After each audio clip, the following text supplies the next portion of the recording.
Yeah, the first period was great. I thought we had a lot of energy and we played the way I think you need to play. We had a good forecheck and I thought we had some good offensive zone time.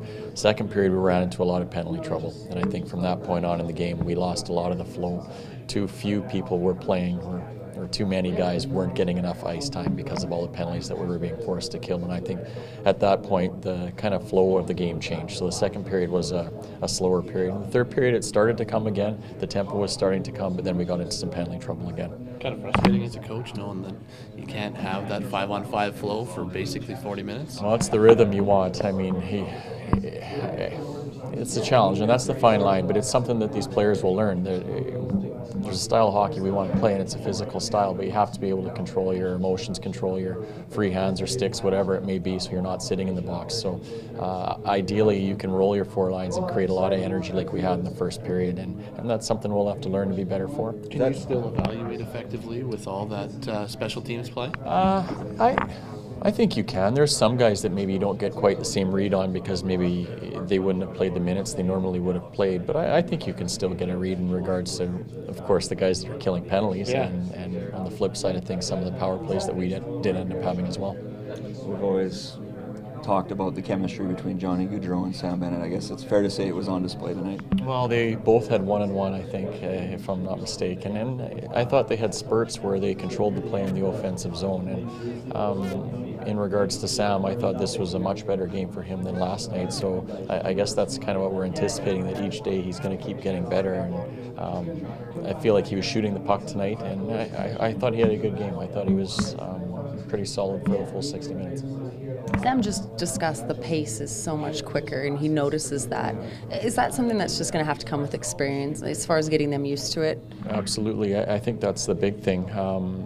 It's like a younger kid in minor hockey. If you're playing with older kids, you're forced to keep up to that pace, and it takes you a little while, but the players that our quality players are able to do that. So in time, after a few games, they'll be able to do it without much issue. So they just need to learn to get up to speed. From here, it's going to take another step once main camp starts, so that'll be another learning curve for them at that time. Pavel Penticton is someone we haven't spoke to you about, but he had some moments tonight.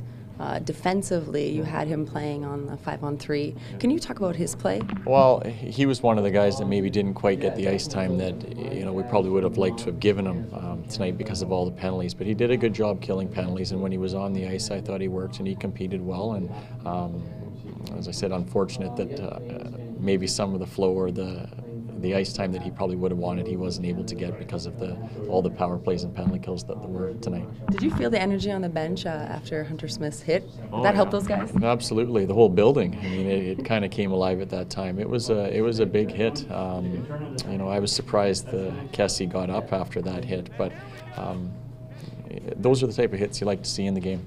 The game is meant to be physical, and if the hits are proper and they're clean, then I think everybody's okay with it, and it brought the building to life, and it brought our bench to life as well.